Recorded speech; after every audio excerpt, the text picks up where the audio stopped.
के करना, डाउट हो तो मुझे बताना। कैपेसिटी में तो मुझे सर एक बार फॉरेन सॉवरेन एक और बार बता दोगे क्या? फॉरेन सॉवरेन का मतलब होता है एक दूसरी कंट्री का ऑथराइज पर्सन, वहां का गवर्नमेंट ऑफिशियल या कोई मिनिस्टर या कोई भी ऐसा पर्सन जो पावरफुल पर्सन है, मतलब जो पोस्ट पे बैठा है। अब वो जब किसी दूसरी कंट्री में जाता है तो वो कोई ऐसा नॉर्मल पर्सन तो है नहीं, वो अपने देश को रिप्रेजेंट करने के लिए आया हुआ है, तो उसको इम्यून कर दिया जाता है कि भाई भाई दूसरे देश से आया और एक तो अपने देश को रिप्रेजेंट कर रहा है, तो अगर वो कुछ गलत कर भी दे तो उसको उसकी कंट्री में वापस भेजना होता है, हम उसके खिलाफ कुछ नहीं कर सकते। ये होते फॉरेन सोवरेन। जैसे कि आज की डेट में जो बिडेन जो है वो यूएस के क्या है, प्रेसिडेंट है। अगर वो इंडिया में आते हैं तो ये यूएस को रिप्रेजेंट कर रहे हैं, तो वो एक फॉरेन सोवरेन है। बात समझ आई? सर जो पर्सन रिप्रेजेंट करता है होम कंट्री को, वो कॉन्ट्रैक्ट नहीं कर सकता ना वहाँ पे? मतलब जैसे इंडिया का कोई फॉरेन में जाएगा तो फॉरेन में जाके कॉन्ट्रैक्ट नहीं कर सकता ना? नहीं, कॉन्ट्रैक्ट नहीं कर सकता, नहीं कर सकता। करेगा तो अपने एजेंट के थ्रू करेगा। हाँ सर, ओके। ठीक है, क्लियर है मेरी बात? अब शुरू करें हम लोग पढ़ना। Yes sir. चलिए, आज हमारा जो चैप्टर है Yes, sir. वो है कंसेंट एंड फ्री कंसेंट। थोड़ा सा ध्यान से सुनना और अच्छे से समझ के करना। जैसे आप ये जानते हो, आपको मैंने इसको ऑफर एक्सेप्टेंस में बताया भी है कि जब भी कोई कॉन्ट्रैक्ट बनाना हो तो कंसेंट की जरूरत पड़ती है। सही बात है। कंसेंट को लीगली हम कहते हैं कंसेंसस एड आइटम। आप पूछोगे सर ये क्या है कंसेंसस एड आइटम, तो मैं बोलूंगा सेम थिंग सेम सेंस। अब मैं आपको क्या कहना चाहता हूं, सर इसका कोई सेक्शन है? बता रहा हूं, धीरे धीरे करते हैं बेटा, एक एक करके आते हैं ना। कंसेंट, कंसेंट का लीगल नेम ध्यान रखिए, consensus ad idem, same thing same sense. ठीक है। अब क्या होता है कि जो हमारे कॉन्ट्रैक्ट एक्ट का सेक्शन 13 है, कौन सा सेक्शन 13 है, वो ये बोलता है 13. कि for making a contract there must be consent between parties.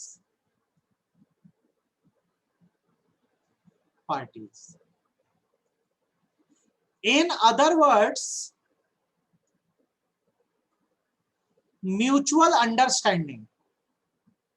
मतलब मैं जो कह रहा हूं वो बात आपको समझ आ रही है और आप जो कह रहे हो वो बात मुझे समझ आ रही है।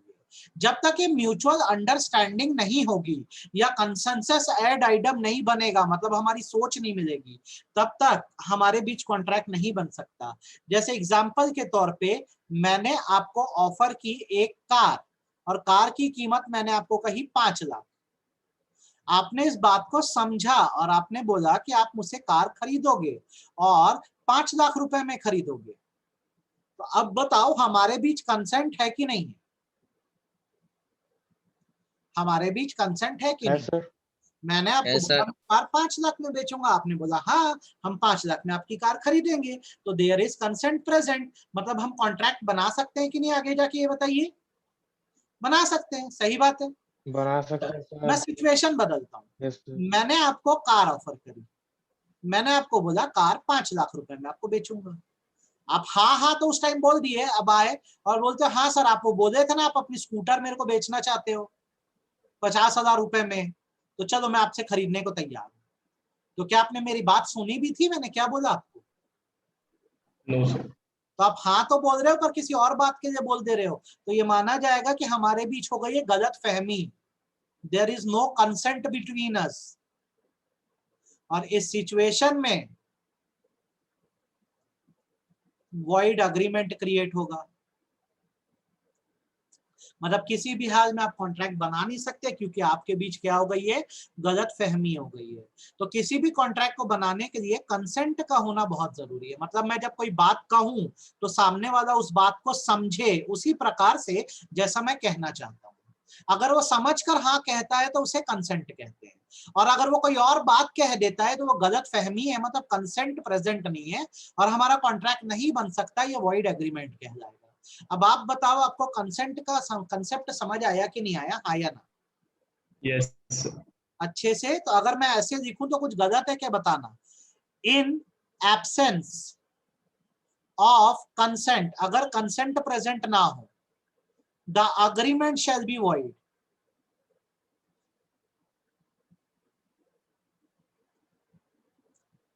अग्रीमेंट वॉइड हो जाएगा, मतलब आप किसी भी हाल में कॉन्ट्रैक्ट नहीं बना पाओगे। इस बात में आपको कोई तकलीफ तो नहीं है? आपको एकदम अच्छे से कंसेंट समझ आ गया ना, हाँ या ना? यस क्या तुम लोगों को पता है डोमिनोज का डाटाबेस डोमिनोज का डाटाबेस लीक हो गया, पता चला नहीं पता चला? No sir. मतलब आपने अगर नहीं डोमिनोज सर। का पिज्जा खरीदा होगा ना, तो आपका कॉन्टैक्ट नंबर, आपका एड्रेस सब लीक हो गया है। सभी लोग का, मेरा भी हो गया है, सबका लीक हो गया है। और उसमें ये पता क्या, पर उसको ना उसमें ये भी पता लग जा रहा है फोन नंबर डालने से, आपने कितने रुपए का पिज्जा मंगाया, आपके अभी तक डोमिनोज से कितने ऑर्डर है, और आपका फोन नंबर, एड्रेस, सब कुछ है। लीक हो गया डार्क वेब पे, आपको नहीं पता था? चलो ये सर बताओ। डार्क नहीं। मतलब डॉट ओनियन लिंक्स? क्या बेटा? कुछ नहीं सर, कुछ नहीं, कुछ नहीं। कंसेंट समझ आ गया ना? ऐसी जनरल नॉलेज के लिए बताया यार, फोकस मत करो उस बात पे। कंसेंट समझ आ गया ना? अब तुम आ जाओ फ्री कंसेंट पे भी है, जो हमारा मेन चैप्टर है, अपने को जो करना है। फ्री कंसेंट का मतलब आप मेरे को बता दो तो जरा, क्या होता है? मैंने आपको इसका मतलब बताया है। क्या होता है फ्री कंसेंट मतलब? फ्री कंसेंट मतलब क्या होता है बताओ? खुद से छूट। कंसेंट गिवन विदाउट प्रेशर, बिना दबाव के दी गई कंसेंट को हम क्या बोलते हैं? फ्री कंसेंट कहते हैं। एग्जाम्पल के तौर पे मैं आपको अपना फ्लैट ऑफर करता हूं और आपको चॉइस दे देता हूं कि आपको 5 लाख में खरीदना है कि नहीं खरीदना है। 5 रुपए लिख रहा हूं, बताओ 5 लाख में खरीदना है कि नहीं खरीदना है।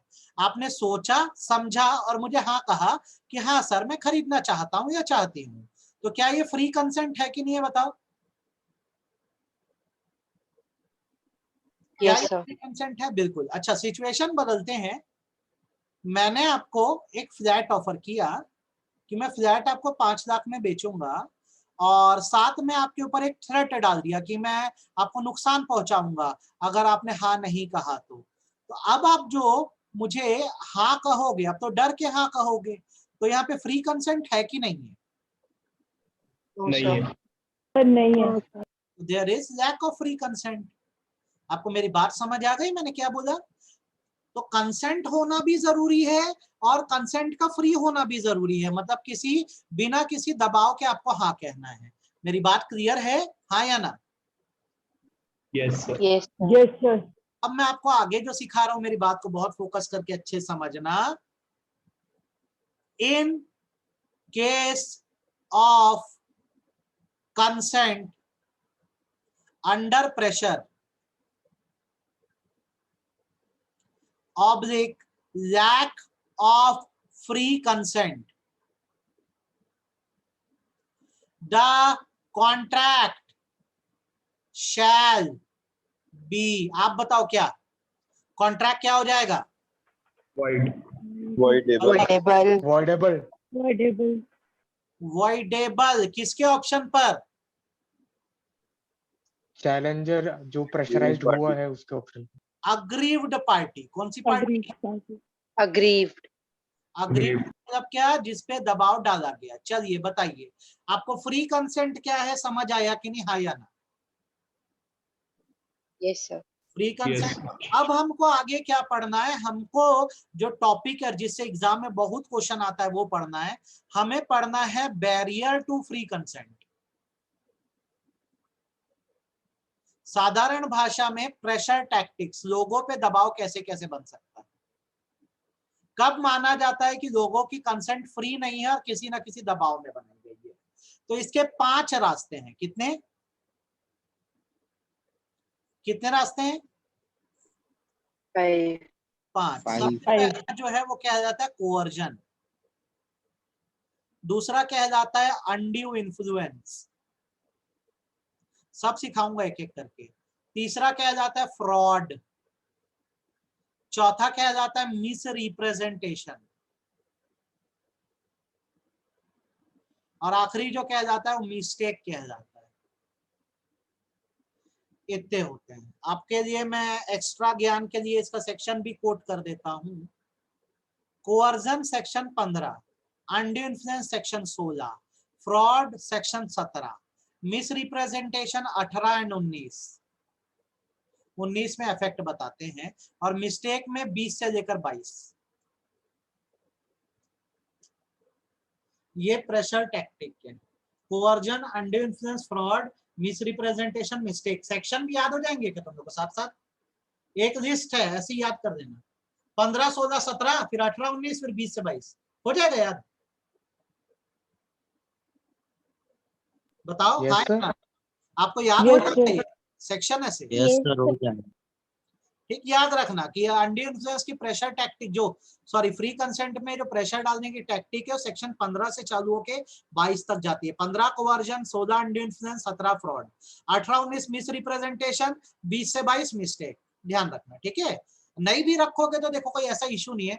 क्या सेक्शन कोट करने से ना वो बोलते हैं ना, क्या बोलते हैं, कुछ भी बोलते हैं, मतलब मार्क्स बढ़ जाते हैं, अच्छा रहता है, अच्छा लगता है एग्जामिनर को भी, बच्चे को सेक्शन भी आता है। तो चलो शुरुआत कराता हूं आपको मैं। सबसे पहले आपको मैं बताता हूं कोअर्जन। क्या बताता हूं? कोअर्जन, ठीक है। कुछ चीजें बोल Coercion. ध्यान रखना। कोअर्जन का मतलब होता है फिजिकल प्रेशर डालना किसी पे। क्या डालना? क्यों डाल रहे हो? हाँ बुलवाना, Physical pressure. To obtain consent.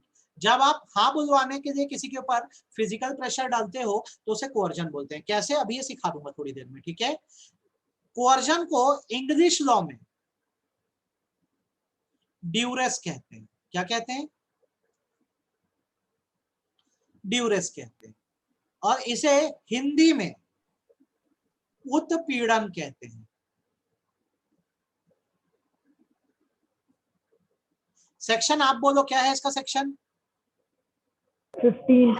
15. ठीक, पहले बताओ इतनी बातें समझ आई। प्रेशर किस प्रकार का है आपके ऊपर जो डाला जा रहा है? फिजिकल। क्यों? Physical. इसे इंग्लिश लॉ में, ब्रिटेन में क्या बोला जाता है? ड्यूरेस बोला जाता है। भारत में जिस चीज को कोअर्जन बोलते हैं उसे इंग्लिश लॉ में ड्यूरेस बोलते हैं, हिंदी में उत्पीड़न है। अब इसका मैं मतलब बताता हूं, मतलब समझो। When one person threatens, threat समझते हो? थ्रेट समझते हो? Yes, sir. धमकी देना। When one person threatens the other person to obtain consent,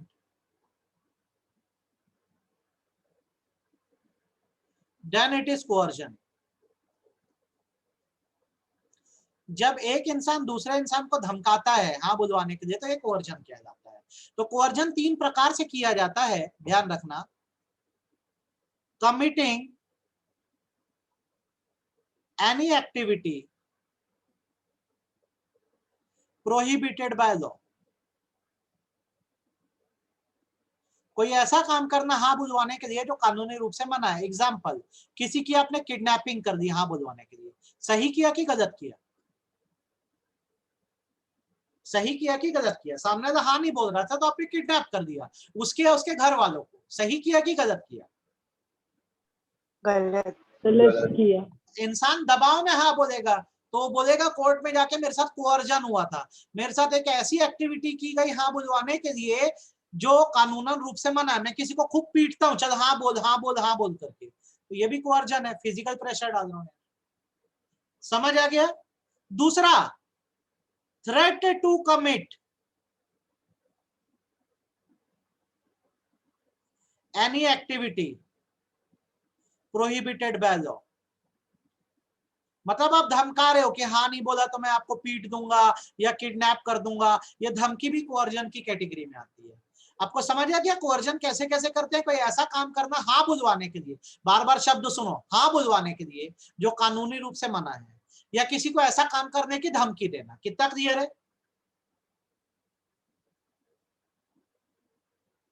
समझ आया कि नहीं? हाँ या ना बोलो, हैंड रेस करो। और मेरी आवाज क्लियर आ रही है कि नहीं आ रही है ये बताओ। किसी की प्रॉपर्टी को जबरदस्ती कब्जा कर देना ताकि वो हाँ बोले, मतलब मैं आपका मोबाइल आईफोन आपसे छीन लेता हूं तब तक वापस नहीं करूंगा जब तक हाँ नहीं बोलोगे। तो मैं सही कर रहा हूं कि गलत कर रहा हूं ये बताओ। गलत। आपको समझ आया कोअर्जन करने के तरीके? कोई ऐसा काम करना जो कानूनी रूप से मना हो, ऐसा काम करने की धमकी देना, या जबरदस्ती किसी की प्रॉपर्टी पे कब्जा कर देना हाँ बुलवाने के लिए। ये तीन में से कोई काम हाँ बुलवाने के लिए करोगे तो कोअर्जन है। इसमें फिजिकल प्रेशर आ रहा है आपके ऊपर या आपसे जुड़े किसी व्यक्ति के ऊपर या फिर प्रॉपर्टी के ऊपर। कितना क्लियर है आपको? कोअर्जन समझ आया कि नहीं? Sir disclosing of personal information law से वो है क्या, मींस प्रोहिबिटेड है क्या? क्या क्या क्या? फिर से बोल। Sir means personal information share करने से भी बहुत सारे लोग डरते हैं ना, तो सर वो लॉ में प्रोहिबिटेड है क्या? लॉ ने कॉन्स्टिट्यूशन से प्रोहिबिटेड है। सबको अपना जीवन जीने का अधिकार है आर्टिकल 21 के हिसाब से। और अगर आप उसकी जानकारी लीक करते हो तो उसकी प्राइवेसी में आप दखल दे रहे हो, तो कोर्ट में जब केस जाएगा तो इस बात का जाएगा कि आपके जीने का अधिकार आपसे छीना जा रहा है, आर्टिकल 21 ऑफ द कॉन्स्टिट्यूशन। बात समझ आई? सर उसके प्रेशर में अगर अब बनाए कॉन्ट्रैक्ट तो कोर्जन में आएगा? नहीं आएगा, नहीं आएगा। वो भी सिखाऊंगा ना अभी इसके बाद। अंडे इन्फ्लुएंस में आएगा। किसमें आएगा? वो अंडू इन्फ्लुएंस। ठीक है, इसके बाद करने वाले हैं। पहले बता अभी कोअर्जन इतना समझ आया कि नहीं आया? Yes sir. आ गया? अब नीचे जो बात बोल रहा हूँ ना, छोटा सा नोट दिख रहा हूँ, वो याद रखना।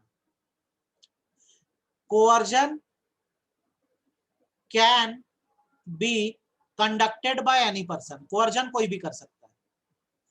अगर मेरे को आपसे हाँ बुलवाना है तो मैं क्यों खुद से धमकी दूं? मैं किसी से भी दिलवा सकता हूं कि नहीं, है बताओ? हाँ या ना? हाँ सर। अगर मुझे आप पे कोअर्जन करना है तो जरूरी है कि मैं खुद से करूं? मैं किसी और से करवा सकता हूं कि नहीं? मुझे आपसे हाँ बुलवानी है तो मैं खुद क्यों धमकाऊं? किसी और से आपको धमकी दिलवा सकता हूं कि नहीं, ये बताओ? Yes, sir. इसलिए बोलते दिलवा हैं सकते हैं सर। कोअर्जन कोई भी कर सकता है। Coercion can be conducted by any person and can be conducted against any person. ये बात याद रखना, सारी बहुत इंपॉर्टेंट चीजें हैं। मतलब अगर आपसे हाँ बुलवानी है तो मैं किसी और को धमकाऊंगा, आप डर के हाँ बोल दोगे। तो ये बात याद रखो, कोअर्जन कोई भी कर सकता है और किसी के खिलाफ भी कर सकता है। कितना क्लियर है? बात समझ आई कि नहीं? हाँ या ना? इसके लिए पर्सनली प्रेजेंट होना जरूरी नहीं है। आगे सुनो जो मैं चीजें बोल रहा हूँ। इसका लीगल इफेक्ट क्या आएगा? अगर कोअर्जन हुआ तो लीगल इफेक्ट क्या आना चाहिए? क्या होना चाहिए बताओ? दबाव में कॉन्ट्रैक्ट तो बना दिए हो, लेकिन उसके आगे क्या होगा? The contract shall be what? voidable। आपको चॉइस दे दी जाएगी, पूरा करना है तो करो, नहीं तो क्या कर दो? खत्म कर दो, बंद कर दो। बात समझ आई कि नहीं? क्लियर है कि नहीं है? बात समझ में आई? दूसरी बात याद रखना, रेस्टिट्यूशन शैल अप्लाई। अब आप मुझसे पूछोगे रेस्टिट्यूशन क्या है, तो इसका मतलब होता है रिफंड। आपकी प्रॉपर्टी पे कब्जा करने के लिए मैंने आपको धमकाया और एक पैसों से भरा 10 लाख का बैग आपको दे दिया। अब आपने उस टाइम दबाव में कॉन्ट्रैक्ट कर दिया, आपके लिए कॉन्ट्रैक्ट माना वॉइडेबल है। आप कल को अगर कॉन्ट्रैक्ट को एंड करते हो या खत्म करते हो तो जो 10 लाख रुपए मैंने आपके पास रखवाए आप मुझे रिफंड करोगे कि नहीं करोगे, ये बताओ? आप मुझे 10 लाख रिफंड करोगे कि नहीं करोगे? हाँ या ना? फिर से बोलो, मैंने क्या बोला? आपकी प्रॉपर्टी पे कब्जा करने के लिए मैंने आपको धमकाया और आपको 10 लाख रुपए दे के चल दिया कि आज से ये जमीन मेरी है। कल को आप कोर्ट में प्रूफ कर देते हो कि आप पे दबाव डाला गया था, आपके लिए कॉन्ट्रैक्ट वॉइडेबल हो गया। अब आप कॉन्ट्रैक्ट को एंड करना चाह रहे हो कि मेरे को अपनी जमीन नहीं बेचनी है, तो क्या वो 10 लाख रुपए आपके पास रहेंगे कि आप मुझे रिफंड करोगे? आप बताओ। रिफंड करेंगे। रिफंड करेंगे। लॉ किसी का भी नुकसान होने नहीं देता है। तो मेरा भी नुकसान नहीं होने देगा, रेस्टिट्यूशन विल अप्लाई, जितना आपके पास एक्स्ट्रा आ गया है आप मेरे को वापस करोगे। आपको लीगल इफेक्ट समझ आया कि नहीं आया ये बताओ आप, आपको Yes, लीगल sir. इफेक्ट समझ आया कि नहीं, अच्छे से बोर तो नहीं लग रहा है, Yes. वर्जन एकदम क्लियर है कि नहीं है, समझ आ रहा है? फुल आ गया क्लियर ना? है सर, नो बोर। गुड। आगे सुनो, कुछ चीजें कोवर्जन में आती है, आप बताना आनी चाहिए कि नहीं आनी चाहिए। Following are included in coercion, आपको एक से एक सारे पॉइंट सिखा दे रहा हूं मैं।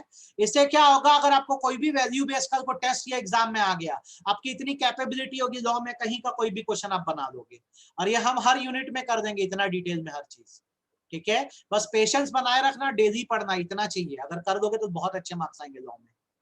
Following are included in coercion, कुछ चीजें जिनको कोवर्जन में इंक्लूड किया जाता है। पहला, थ्रेट टू कमिट सुसाइड, ये याद रखना एग्जाम में पूछता है। दूसरा, threat to file suit on false charges,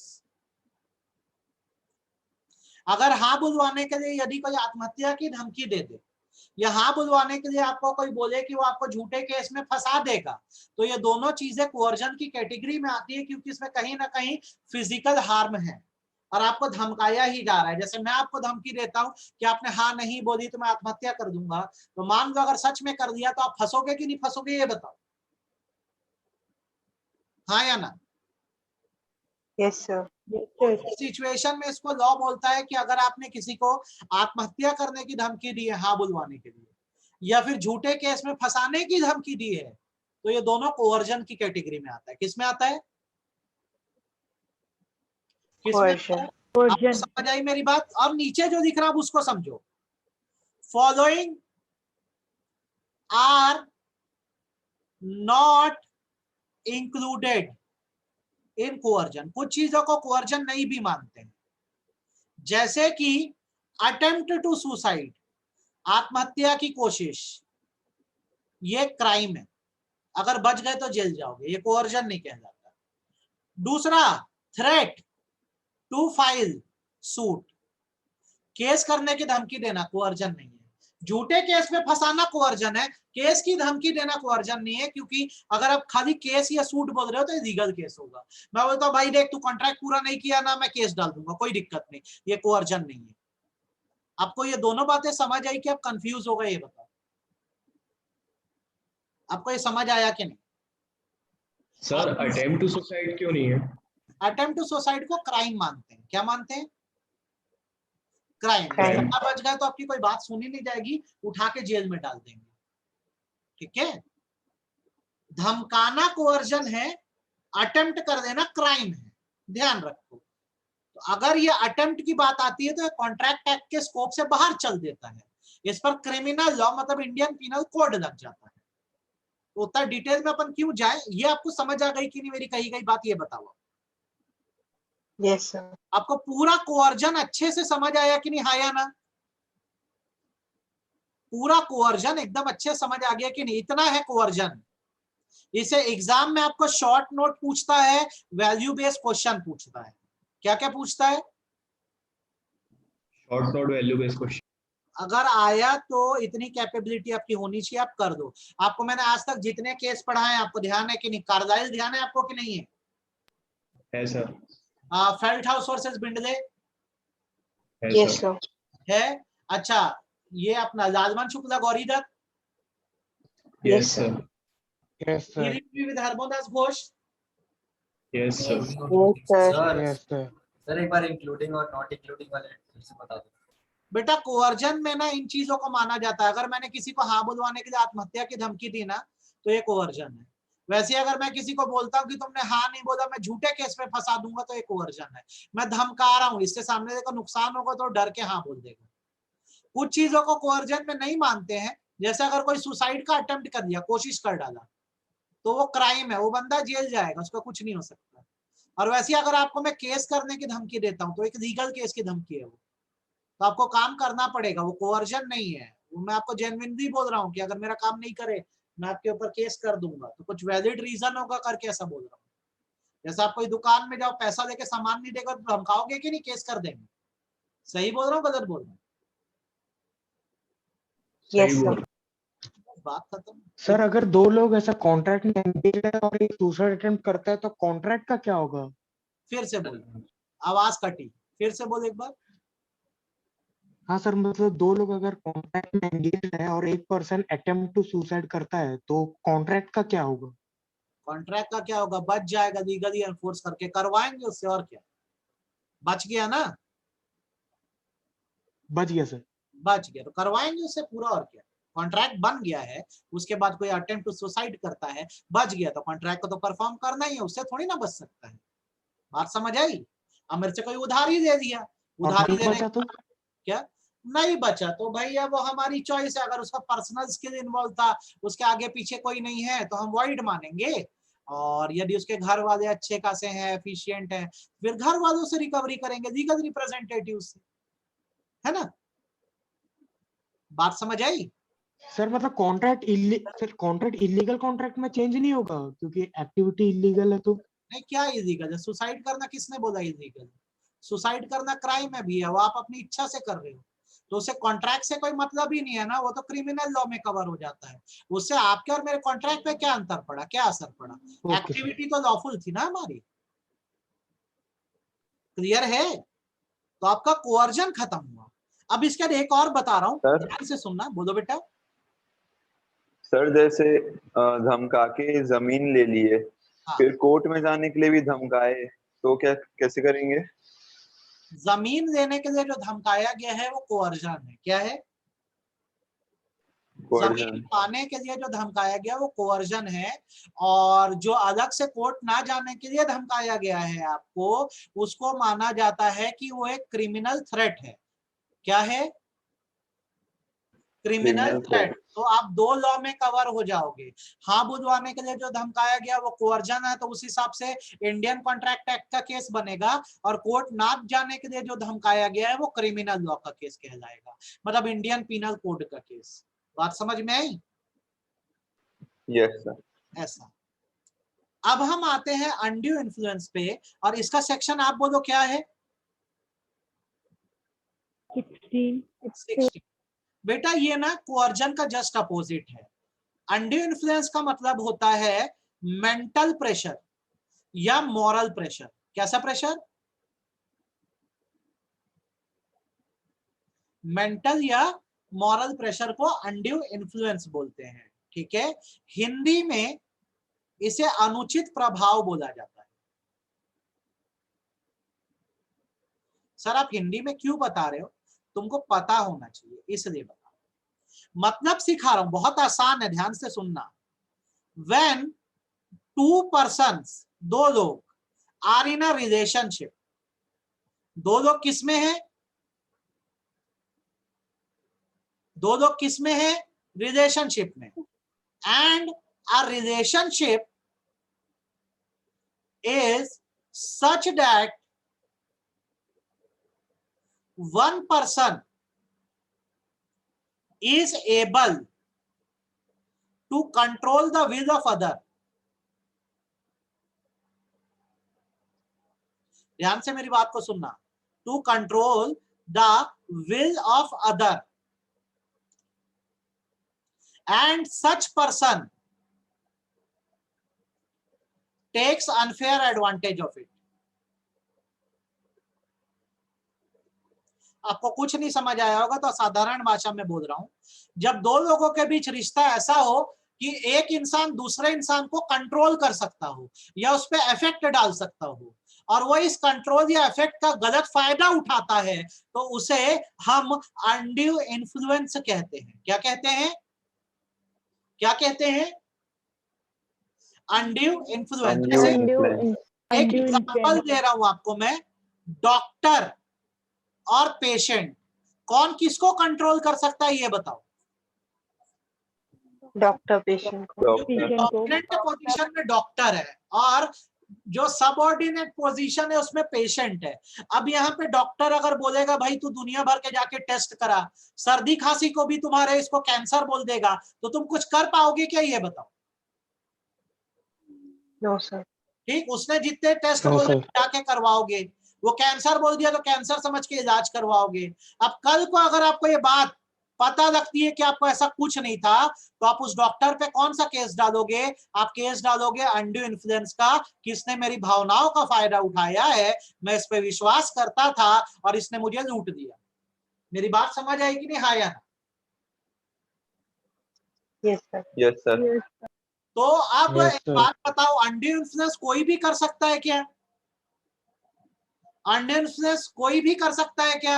मैं किसी नहीं, से भी करवा नहीं। सकता हूँ कि नहीं। रिलेशनशिप होना जरूरी है? जी नहीं, नहीं, किस में होना जरूरी है? रिलेशनशिप होना जरूरी है, और रिलेशन भी कैसा रिलेशनशिप होना चाहिए? एक इंसान दूसरे को क्या कर सके? कंट्रोल करने लायक, कंट्रोल करने लायक। तो हम इन रिलेशंस कंट्रोल। को 3 कैटेगरी में बांटते हैं। एक होता है सुपीरियर सबऑर्डिनेट रिलेशन। कौन सा relation? Superior Superior support. subordinate. Superior subordinate. Clearly दिख रहा है कि एक बंदा सुपीरियर है और दूसरा सबऑर्डिनेट है। इसके अपन एग्जांपल ले लेते हैं सुपीरियर सबऑर्डिनेट का। तो पुलिस ऑफिसर के सामने जो अपराधी होता है, वहां पे सुपीरियर कौन है? Police, police. तो पुलिस वाले इस चीज का फायदा उठा सकते हैं कि नहीं? कहीं भी फंसा सकते हैं कि नहीं फंसा सकते? Yes, sir. Yes sir. Yes, sir. Income tax officer और टैक्स पेयर कौन सुपीरियर है? Income tax officer. Income tax, Tax officer. Principal, school का प्रिंसिपल और टेम्परेरी टीचर, मतलब जो अभी परमानेंट नहीं हुआ है, वो हमेशा दबाव में रहेगा। प्रिंसिपल इस चीज का फायदा उठा सकता है कि नहीं? उठा यस सकते हैं। सर। ये सुपीरियर सबऑर्डिनेट रिलेशन में ऐसा होता है। 3 रिश्ते देख लो यहाँ। फिर अनड्यू इन्फ्लुएंस हो सकता है फ्यूडिशरी रिलेशंस में। ये वर्ड आप पहली बार सुन रहे हो। ये होता है विश्वास का रिश्ता। कौन सा रिश्ता? विश्वास, तो विश्वास कहाँ कहाँ आता है? आप अपने डॉक्टर पे विश्वास करते हो, वो आपके विश्वास से खेल सकता है कि नहीं खेल सकता? लॉयर क्लाइंट, आप अपने लॉयर को सब कुछ बता देते हो, वो आपको अगर कोई खराब लॉयर रहा तो जिंदगी भर एक केस में उलझा सकता है। सही बात है, गलत बात है? सही बात। सही बात है। पेरेंट चाइल्ड हो सकता है, नहीं हो सकता? हो सकता है। हो सकता है। रिलेशन समझ आ रहे हैं कि नहीं आ रहे हैं? स्पिरिचुअल गुरु, बाबा जी और फॉलोअर्स, आंख बंद करके विश्वास करो कि बाबा जी तो कई बार फायदा उठा लेते कि नहीं उठा लेते? Yes, sir. Yes, उठा sir. लेते से। आपको रिलेशन समझ आए कि नहीं आए, पहले ये बताओ आप। आ गए? तीसरा स्ट्रॉन्ग वीक रिलेशन यस भी आता है। सर। ताकतवर आदमी कमजोर का फायदा उठा सकता है। कैसा ताकतवर? जो रिच होता है, अमीर होता है, वो किसका फायदा उठा सकता है? गरीब का। सही बात है, गलत बात है? Yes, sir. लिटरेट, पढ़ा लिखा आदमी सही किसका बात है। फायदा उठा सकता है? अनपढ़ का अनपढ़। फायदा उठा सकता है। इलिटरेट का फायदा, एटीएम किसी को यूज नहीं करना आ रहा है, मतलब दे मैं यूज करके देता हूँ, उसका पैसा पूरा निकलवा दिया। करते नहीं करते लोग? बहुत सारे लोग करते हैं सर। ठीक। मेंटली साउंड फायदा उठा सकता है किसका? मेंटली वीक का। अनसाउंड। अनसाउंड नहीं, मेंटली वीक बोले। Yes sir. आपको समझ आया ओके। कहाँ कहाँ फायदे कौन किसका उठा सकता है? बात क्लियर है कि नहीं, हाँ या ना? Yes sir. आपको Yes, sir. अच्छे से समझ आया कि नहीं आया, ये बताओ। इसका लीगल इफेक्ट क्या आएगा? अगर अनड्यू इन्फ्लुएंस हुआ है तो आप बताओ लीगल इफेक्ट क्या आएगा? द कॉन्ट्रैक्ट शैल बी क्या? वॉइडेबल। बस। और दूसरा वॉइडेबल। वॉइडेबल होगा। और दूसरा यहाँ पे रेस्टिट्यूशन अप्लाई होगा कि नहीं होगा? रिफंड प्रोविजन अप्लाई होगा कि नहीं? होगा। अब आप मेरे होना को तो चाहिए, बताओ, होगा सर। बिल्कुल। आपको कोअर्जन और अनड्यू इन्फ्लुएंस समझ आया कि नहीं आया? Yes, sir. आपको Yes, आ गया? पक्का? आपको एक छोटा सा होमवर्क दे रहा हूं, आप मेरे को बताना, क्या हस्बैंड और वाइफ के बीच में अंडू इन्फ्लुएंस हो सकता है क्या? ये सोच के बताना मेरे को। हो सकता है। डेटर और हो क्रेडिटर के सकता बीच है। में अंडू, ये सोच के बोलना, ऐसे नहीं, दिमाग लगा के। कल बताना, आज क्यों बताना? ठीक है, हो सकता है कि नहीं अंडू इन्फ्लुएंस, ये दोनों एक के बार बीच। रिपीट करो सर। क्या हस्बैंड वाइफ के बीच में अंडू इन्फ्लुएंस हो सकता है? क्या डेटर क्रेडिटर के बीच में अंडू इन्फ्लुएंस हो सकता है क्या? ये बताना मेरे को, ठीक है? ये शीट भेज दे रहा हूं, इसको एक बार शीट को पढ़ देना अच्छे से। आई होप आपको पूरा अंडू इन्फ्लुएंस समझ आ गया होगा, तकलीफ तो नहीं गई, क्लियर है अच्छे से? Yes sir. गुड, मुझे अपनी अटेंडेंस दे देने दो भाई, अटेंडेंस देने दो।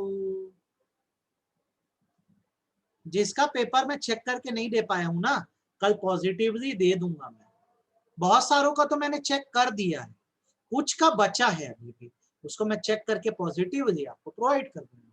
और सैंपल आंसर भी लिखना कैसे, वैसे तो सबने बहुत अच्छा लिखा है, ऐसा कोई तकलीफ नहीं है, एक आध चीजों को छोड़कर बीच में, पर वो टेस्ट देते देते और इम्प्रूवमेंट आ जाएगा, कोई दिक्कत नहीं।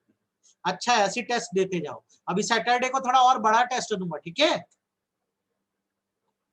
पेपर आराम Yes, से sir. पढ़ के लिया करो, अपने को कोई हड़बड़ी नहीं है, यस सर। ठीक है बेटा? सर एक हाँ, बात था बोलो ना। सर, ये प्रोफेशनल इंग्लिश लॉ के अंदर डिस्क्वालिफाइड होते हैं। हाँ। इंग्लिश लॉ के अंदर प्रोफेशनल, तो इन लोग वहाँ पे कोई भी कॉन्ट्रैक्ट नहीं कर सकते, प्रोफेशनल लोग अपनी प्रोफेशनल ड्यूटी को लेकर नहीं कर सकते। अपनी प्रोफेशनल, जैसे डॉक्टर है तो अपने ट्रीटमेंट को लेकर कॉन्ट्रैक्ट नहीं कर सकता। बाकी हाँ। और कोई भी कमर्शियल कॉन्ट्रैक्ट करना चाहे तो कर सकता है। डॉक्टर के अलावा इंसान भी तो है ही ना, वो अपनी हाँ सर। प्रोफेशनल ड्यूटी को लेकर नहीं कर सकता। बात समझ आई? Yes sir. ठीक है बेटा, आज ये कर रहे हैं, कल हम लोग आगे फ्रॉड पढ़ेंगे और मिस रिप्रेजेंटेशन पढ़ेंगे, परसों मिस्टेक पढ़ेंगे, और ये अपना खत्म हो गया रहेगा चौथा यूनिट भी, ठीक है? ये कर दो, कल ओके मिलते सर। हैं।